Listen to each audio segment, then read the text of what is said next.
মুভমেন্টের খুব ইম্পর্টেন্ট একটা পার্ট, সেটা হচ্ছে প্যান শট। আমরা প্যান শট অনেকবার করেছি ক্লাসে, আমরা প্র্যাকটিক্যালিও করেছি যে প্যান শট হচ্ছে মুভমেন্ট অফ দ্য ক্যামেরা, যেখানে ক্যামেরাকে মুভমেন্ট করাতে হবে। আমরা কখনো ক্যারেক্টার ওয়াইজ, যেমন এর আগে আমরা কি বললাম যে কোথাও ক্যামেরা মুভমেন্ট করবে ক্যারেক্টার ফিক্সড, কোথাও ক্যারেক্টার মুভমেন্ট করবে ক্যামেরা ফিক্সড। এখানে দুটোই একসাথে কিন্তু মুভমেন্ট করা যেতে পারে। যেমন আমি অনেকবার বলেছি যে ক্যামেরা মুভমেন্ট করছে রাইট, মানে হচ্ছে লেফট টু রাইট, তো ক্যারেক্টারও মুভমেন্ট করবে হচ্ছে right to left. Camera movement করছে left to right, character movement করবে রাইট টু লেফট, মানে এটা ক্রস হয়।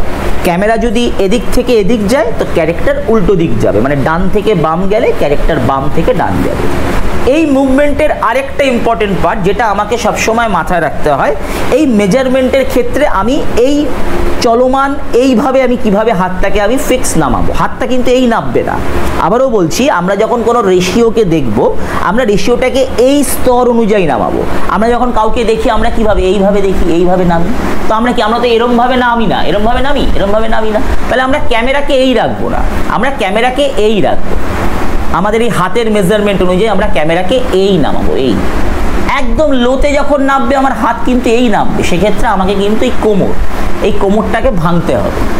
এটা তোমাদেরকে আমরা বলেছিলাম যে একদম গ্রাউন্ড লেভেল শটের জন্য আমরা যে পাটলা ইউজ করি, যার মধ্যে ক্যামেরার ট্রাইপডের লো বেস বসানো থাকে। ধরো আমরা দেখাচ্ছি কোনো ক্যারেক্টারের ফুট স্টেপ, আমরা দেখাচ্ছি একটা কোনো ক্যারেক্টার মাটি থেকে কোনো একটা সেট টিফিন বা টাকার হয়তো 1 টাকার কয়েন তুলছে, সেই 1 টাকার কয়েনটা যখন তুলছে আর আমরা হাত থেকে আমরা ক্যামেরাটাকে আমরা তুলবো, তাহলে আমাকে একদম একটা লো বা গ্রাউন্ড লেভেলের শট নিতে হবে। এবার ক্যারেক্টার উঠছে, ক্যারেক্টারকে তো আমি এইভাবে তুলবো না, আমি ক্যারেক্টারকে বডিলি তুলবো। ক্যারেক্টারকে আমি কিভাবে তুলবো, এইভাবে বডিলি তুলবো।